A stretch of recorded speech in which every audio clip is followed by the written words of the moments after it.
Assalamualaikum warahmatullahi wabarakatuh. Salam sejahtera bagi kita semua. Welcome back to my channel. Kembali lagi dengan aku Yura. Nah, kali ini aku membahas soal-soal pedagogi yang paling sering muncul dalam tes PPG. Nah, di sini untuk mempersiapkan teman-teman yang akan mengikuti pretest. Nah, bagi teman-teman yang belum subscribe channel aku, silahkan di-subscribe dahulu agar tidak ketinggalan pembahasan soal yang berkenaan dengan PPG dan juga P3K. Dan juga aku mau mengucapkan terima kasih banyak bagi teman-teman yang udah like, comment, and share video aku. Semoga teman-teman yang sedang mempersiapkan ujian bisa lulus dalam ujian tersebut. Soal nomor 1. Media memiliki fungsi dan manfaat bagi pembelajaran. Hal ini dirasakan juga oleh guru dalam membantu pembelajaran menjadi lebih efisien dan efektif. Misalnya, saat guru ingin menjelaskan suatu konsep atau objek yang luas dan besar, dia tinggal menggunakan medianya saja. Berikut ini adalah salah satu fungsi dari media pembelajaran sesuai dengan kondisi tersebut. A. Menampilkan objek yang terlalu besar, misalnya pasar, candi. B. Membawa objek yang berbahaya atau sukar didapat di dalam lingkungan belajar. C. Membuat konkret konsep yang abstrak, misalnya untuk menjelaskan peredaran darah. D. Menampilkan objek yang tidak dapat diamati dengan mata telanjang. Mengenai fungsi dari media pembelajaran ini udah kita bahas di video sebelumnya ya teman-teman.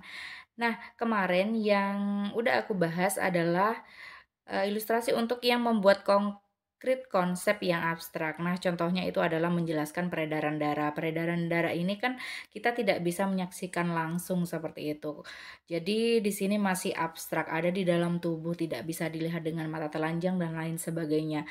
Maka guru akan menggunakan video yang menjelaskan peredaran darah dalam tubuh manusia sehingga akan memudahkan siswa mengerti dan membuat lebih konkret konsep yang abstrak seperti itu ya teman-teman. Contoh lainnya adalah sistem pernafasan manusia dan juga pencernaan manusia. Itu yang kemarin keluar di video sebelumnya. Namun kali ini ya teman-teman, di sini saat guru ingin menjelaskan konsep atau objek yang luas dan besar, dia tinggal menggunakan medianya saja. Nah, ini lebih cocok kepada ini ya teman-teman. Di sini juga ada kata kuncinya besar.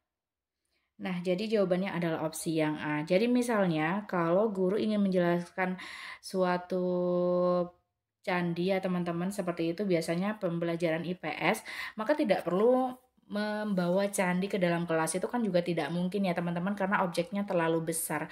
Maka bisa menggunakan gambar candi yang dicari di internet lalu di print ya teman-teman seperti itu atau gambar candi yang ada di buku mapel dan lain sebagainya bisa digunakan di situ.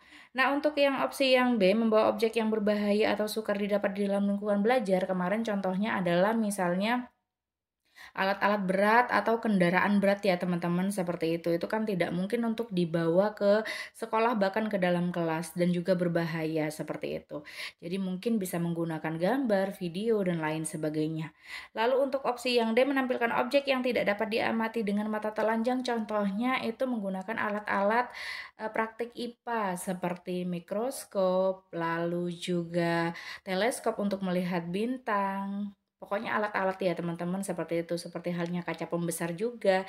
Jadi untuk soal yang nomor 1 ini, jawabannya lebih kepada opsi yang A. Soal nomor 2, dalam mengawali pelajarannya, Pak Ali merumuskan pertanyaan, mengumpulkan data atau informasi dengan berbagai teknik, mengasosiasi, menganalisis atau mengolah data atau informasi dan menarik kesimpulan, serta mengkomunikasikan hasil yang terdiri dari kesimpulan untuk memperoleh pengetahuan, keterampilan, dan sikap. Langkah yang dilakukan Pak Ali itu merupakan bagian dari model pembelajaran A. Portofolio, B. Scientific, C. Penemuan, D. Otentik. Nah, seperti kita ketahui, kalau portofolio ini kan masuk kepada penilaian justru ya teman-teman. Jadi salah satu teknik penilaian dalam penilaian keterampilan. Jadi bersama teman-temannya yang lain seperti proyek, produk, praktik, dan juga portofolio. Namun kalau otentik ini adalah penilaian yang mencakup 3 ranah ya teman-teman. Penilaian otentik itu adalah penilaian kognitif atau pengetahuan, lalu afektif sikap, dan juga psikomotor atau keterampilan ya teman-teman. Jadi opsi A dan D itu pasti tidak mungkin. Nah, antara B dan C ini lebih masuk kepada yang saintifik ya teman-teman. Karena di sini terdiri dari 5M. Yang pertama adalah merumuskan M pertama, M kedua adalah mengumpulkan data, lalu M ketiga adalah mengasosiasi atau menganalisis atau mengolah data, M keempat adalah menarik kesimpulan, dan yang terakhir harus mengkomunikasikan hasilnya ya teman-teman, seperti itu, atau mempresentasikan hasilnya. Nah, ini masuk kepada model pembelajaran saintifik. Di sini dikenal dengan 5M seperti yang udah aku sampaikan sebelumnya, dan yang aku sebutkan tadi itu masuk kepada ini ya teman-teman, metode ilmiah yang ada pada langkah-langkah proses pembelajaran menggunakan saintifik seperti itu. Soal nomor 3, dalam mengawali pelajarannya, Pak Mamas Nendar menyampaikan suatu permasalahan guna menggugah dan menimbulkan kepenasaran para siswanya. Langkah tersebut bertujuan untuk mendorong para siswa agar mau mengembangkan kreativitasnya. Langkah yang dilakukan Pak Mamas Nendar itu merupakan bagian dari model pembelajaran. Opsinya masih sama ya teman-teman, A portfolio, B scientific, C penemuan, D autentik. Nah, seperti kita ketahui, walaupun ilustrasi soalnya berbeda, maka portfolio dan autentik ini otomatis kita eliminasi ya teman-teman. Nah, kalau tadi masuk kepada scientific karena ada 5M di situ langkah-langkahnya, namun di sini kata kuncinya adalah menimbulkan kepenasaran siswanya ya teman-teman. Jadi suatu permasalahan itu dimunculkan untuk menimbulkan rasa penasaran mereka seperti itu. Nah, itu masuk kepada yang model dengan pembelajaran penemuan ya teman-teman, atau discovery. Nah, di sini aku jelaskan pada langkah pertama dalam model pembelajaran discovery learning atau dikenal dengan penemuan ya teman-teman, itu ada stimulation, jadi pemberian stimulasi atau rangsangan. Ini hanya langkah pertama saja yang aku tampilkan di sini. Sebenarnya banyak sinteksnya ya teman-teman. Jika ingin lebih mengetahui mengenai model pembelajaran discovery, bisa menonton video pembahasan yang khusus membahas mengenai model-model pembelajaran ya teman-teman. Jadi ada discovery, inquiry, PJBL, dan PBL di situ. Nah, untuk di langkah pertama ini menunjukkan bahwa harus ada rangsangan ya teman-teman. Jadi dihadapkan pada sesuatu yang menimbulkan kebingungannya para peserta didik ini. Kemudian mereka akan timbul rasa ingin untuk menyelidiki sendiri. Jadi sesuai dengan tadi ya teman-teman. Jadi akan menyampaikan suatu permasalahan sehingga menimbulkan kepenasaran para siswanya seperti itu. Nah, di sini fungsi stimulasi itu adalah untuk menyediakan kondisi interaksi belajar yang dapat mengembangkan dan membantu siswa dalam mengeksplorasi bahan seperti itu ya teman-teman. Jadi di sini ada stimulation. Jadi itu masuk kepada yang penemuan atau discovery learning. Soal nomor 4, perhatikan beberapa komponen dari RPP untuk mata pelajaran Bahasa Indonesia adalah sebagai berikut. Yang pertama, KD-nya adalah mengenal kegiatan bermusyawarah, lalu indikatornya adalah menyebutkan 2 ciri kegiatan bermusyawarah, dan tujuan pembelajarannya adalah setelah pelaksanaan pemilihan ketua kelas, siswa dapat menyebutkan 2 ciri kegiatan musyawarah dengan benar. Berdasarkan komponen-komponen RPP tersebut, prinsip digunakan adalah A. Memberikan umpan balik dan tindak lanjut, B. Mendorong partisipasi aktif peserta didik, C. Memperhatikan perbedaan individu peserta didik, D. Keterkaitan dan keterpaduan. Nah, di sini sebenarnya prinsip yang ada pada opsi itu semuanya masuk ya teman-teman. Namun kalau di atas itu pada soal disebutkan KD-nya, indikatornya, lalu tujuan pembelajaran itu masuk kepada prinsip yang mana. Nah, kita lihat di sini kan KD-nya berkenaan dengan kegiatan bermusyawarah. Lalu indikatornya juga berkaitan ya teman-teman dengan KD-nya, sesuai seperti itu, menyebutkan 2 ciri kegiatan bermusyawarah. Jadi tidak berbeda. Di KD itu kegiatan bermusyawarah, lalu indikatornya juga. Nah, tujuannya juga ya teman-teman, setelah siswa itu mengenal kegiatan bermusyawarah dan setelah mereka bisa menyebutkan 2 ciri kegiatan bermusyawarah, maka mereka akan menyebutkan 2 ciri kegiatan bermusyawarah dengan benar setelah melaksanakan pemilihan ketua kelas. Nah, ini kan saling terkait dan terpadu ya teman-teman, seperti itu antara KD, indikator, dan tujuan pembelajaran tentu dengan kegiatan pembelajarannya nanti. Maka di sini prinsip yang digunakan adalah prinsip keterkaitan dan keterpaduan. Soal nomor 5. Pada kegiatan pembelajaran, peserta didik dapat mengembangkan sikap jujur, teliti, disiplin, taat aturan, kerja keras, kemampuan menerapkan prosedur, dan kemampuan berpikir induktif serta deduktif dalam menyimpulkan. Sikap tersebut didapat terutama pada tahapan pengalaman belajar. A menanya, B mengasosiasi, C mengumpulkan informasi, D mengkomunikasikan. Nah, sebenarnya di soal nomor 5 ini opsinya semuanya masuk kepada tahapan pengalaman belajar. Namun yang sesuai dengan deskripsi itu masuk kepada tahapan belajar yang mana? Apakah menanya, mengasosiasi, mengumpulkan informasi, atau mengkomunikasikan ya teman-teman. Jadi di sini udah aku kumpulkan keempatnya yang ada pada opsi. Yang pertama adalah mengumpulkan informasi ya teman-teman. Kalau mengumpulkan informasi itu melatih siswa mengembangkan sikap teliti, jujur, sopan, menghargai pendapat orang lain, kemampuan berkomunikasi, dan menerapkan kemampuan mengumpulkan informasi. Jadi di sini berkenaan dengan bagaimana siswa dapat mengumpulkan informasi ya teman-teman. Di sini merupakan tahap ketiga dari pembelajaran dengan pendekatan saintifik. Nah, kalau menanya ini adalah tahapan keduanya ya teman-teman sebelum mengumpulkan informasi. Jadi ada kegiatan menanya terlebih dahulu. Di sini melatih siswa mengembangkan kreativitas, rasa ingin tahu, kemampuan merumuskan pertanyaan. Jadi sesuai dengan abad 21 ya teman-teman, berpikir kritis seperti itu dalam merumuskan pertanyaan. Nah, selanjutnya ada mengasosiasi atau mengolah informasi. Nah, di sini ya teman-teman, mengasosiasi ini dapat mengembangkan sikap jujur, teliti, disiplin, taat aturan, kerja keras, dan kemampuan menerapkan prosedur dan kemampuan berpikir induktif serta deduktif dalam menyimpulkan. Jadi masih eh, dalam menyimpulkan ya teman-teman, berpikirnya induktif dan juga deduktif seperti itu. Itu masuk kepada mengasosiasi. Namun kalau yang mengkomunikasikan tidak berpikir induktif dan deduktif dalam menyimpulkan, namun sudah untuk menyampaikan kesimpulannya ya teman-teman, yaitu mengungkapkan pendapat mereka tentang kesimpulan seperti itu. Dalam hal ini peserta didik.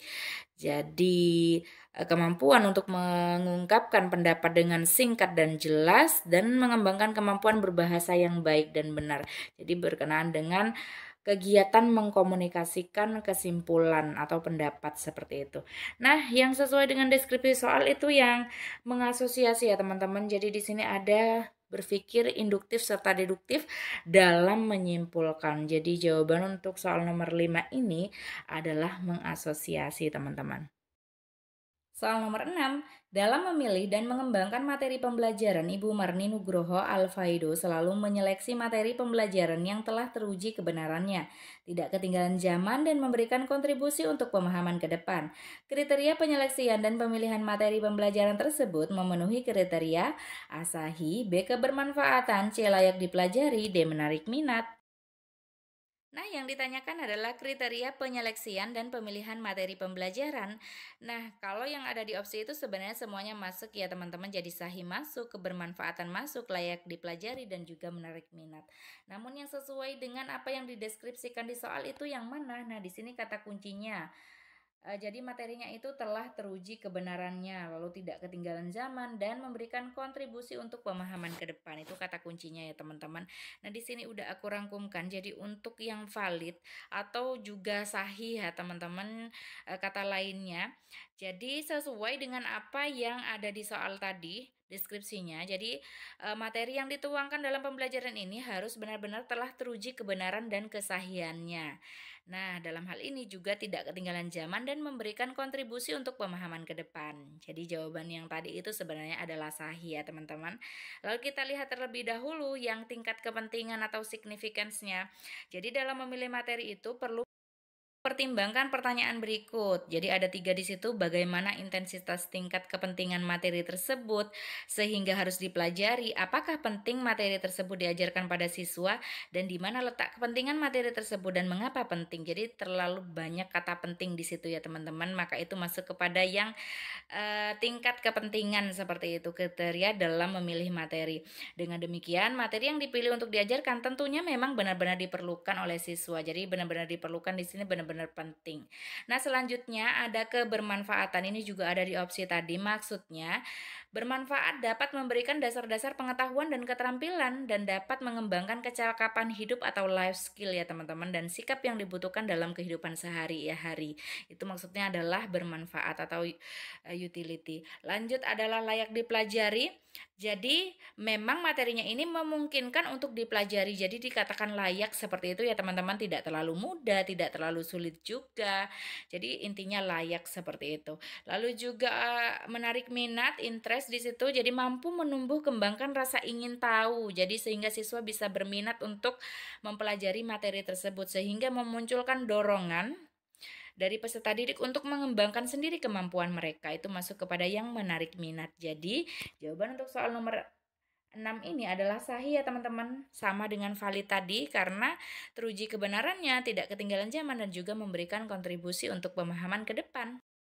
Soal nomor 7, segala alat pengajaran yang digunakan untuk membantu menyampaikan materi pelajaran mata pelajaran ekonomi SMA kelas 12 KD 3.2 mendeskripsikan konsep persamaan dasar akuntansi dalam proses pembelajaran sehingga memudahkan pencapaian tujuan pembelajaran yang sudah dirumuskan adalah pengertian dari sumber belajar, media pembelajaran, rujukan pembelajaran, dan fasilitas belajar. Nah, di sini kata kuncinya pada kata alat ya teman-teman. Jadi kalau alat itu identik dengan media pembelajaran. Karena media kebanyakan yang dipakai alat ya teman-teman, seperti yang aku sampaikan tadi. Jadi misalnya penggunaan mikroskop untuk melihat mikroorganisme kecil seperti itu, hewan-hewan kecil yang tidak bisa diamati dengan mata telanjang langsung. Jadi kita menggunakan alat sebagai alat membantu siswa untuk memahami materi pembelajaran seperti itu ya teman-teman.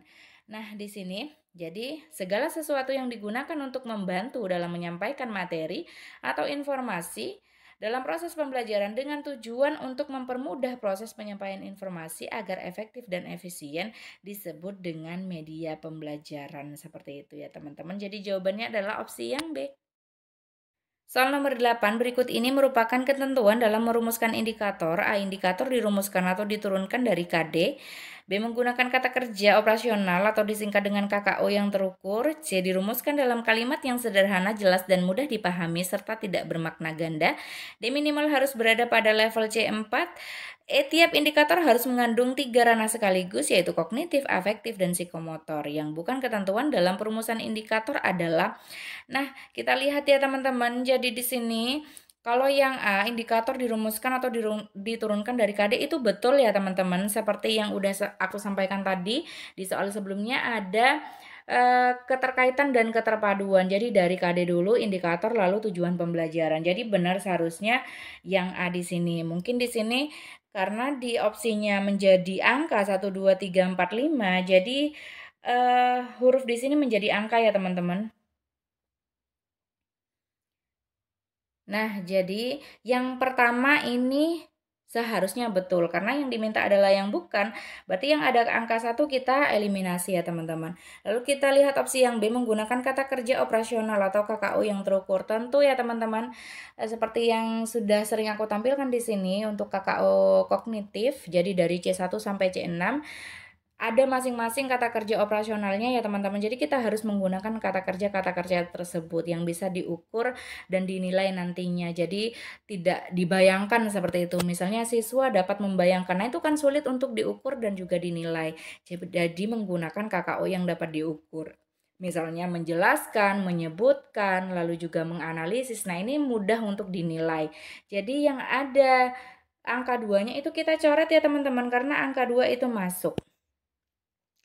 Lalu yang C dirumuskan dalam kalimat yang sederhana, jelas, dan mudah dipahami serta tidak bermakna ganda. Ini juga masuk ya teman-teman kepada ketentuan dalam merumuskan indikator. Jadi benar-benar harus jelas, tidak bermakna ganda. Jadi yang ada 3-nya ini kita hapus. Nah di sini kemungkinan adalah opsi yang D. Jadi yang D minimal harus berada pada level C4, tidak ya teman-teman. Jadi bisa C1 sampai C3 ya teman-teman, seperti itu. Nggak apa-apa, meskipun di level lot seperti itu boleh. Boleh C1, C2, dan C3, tidak harus C4. Tidak ada ketentuan minimal C4. Lalu yang E, tiap indikator harus mengandung 3 ranah sekaligus. Tidak ya teman-teman.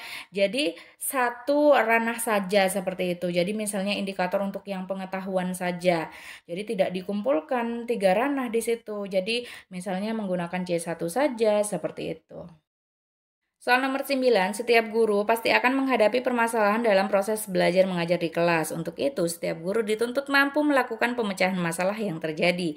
Salah satu cara paling tepat yang dapat dilakukan oleh guru dalam mencari solusi dari permasalahan yang terjadi dalam proses KBM adalah A. Meminta solusi dari kepala sekolah dan wali murid. B. Mendatangkan konsultan pendidikan. C. Melakukan classroom action research. Dan yang C. Berkonsultasi. Yang D ya teman-teman. Jadi salah di situ, jadi bukan opsi E namun D, berkonsultasi dengan dinas pendidikan. Nah, di sini yang dapat dilakukan oleh guru jika menghadapi permasalahan. Nah, ini erat kaitannya dengan melakukan PTK ya teman-teman, penelitian tindakan kelas. Nah, di situ kata asingnya adalah classroom action research. Di sini bisa untuk mendapatkan solusi dari permasalahan yang dialami guru dan siswa di kelas seperti itu ya teman-teman. Jadi misalnya masalahnya adalah hasil belajar yang kurang, lalu partisipasi yang rendah, maka guru akan melakukan penelitian tindakan kelas ya teman-teman, dan menggunakan solusi seperti media dan juga metode baru yang akan diterapkan untuk meningkatkan hasil belajar siswanya atau partisipasi siswanya seperti itu. Jadi di sini opsi yang benar adalah opsi yang C. Jadi di sini classroom action research atau penelitian tindakan kelas itu yang dilakukan oleh guru untuk memecahkan permasalahan yang ada di kelas. Nah, tujuannya itu untuk memperbaiki dan meningkatkan kualitas pembelajaran serta membantu memberdayakan guru dalam memecahkan masalah pembelajaran di sekolah. Nah, itu adalah tujuan dari PTK ya teman-teman, seperti itu. Nah, yang terakhir ada kuis ya, masih berkenaan dengan PTK. Salah satu tahapan dalam siklus PTK adalah menyusun apa yang akan dilakukan untuk mengatasi atau memberi solusi dari permasalahan tersebut. Hal ini mencakup segala keperluan pelaksanaan PTK, mulai dari materi atau bahan ajar, rencana pengajaran yang mencakup metode atau teknik mengajar, serta teknik atau instrumen observasi atau evaluasi. Tahapan ini adalah A. Planning, B. Implementing, C. Observing, D. Reflecting, dan juga E. Controlling. Jadi mana yang masuk kepada deskripsi di soal ya teman-teman? Apakah masuk kepada planning, implementing, observing, dan lain sebagainya? Silakan teman-teman berpartisipasi di kolom komentar. Terima kasih sudah menonton. Jangan lupa di like, komen, dan juga subscribe. Wassalamualaikum warahmatullahi wabarakatuh.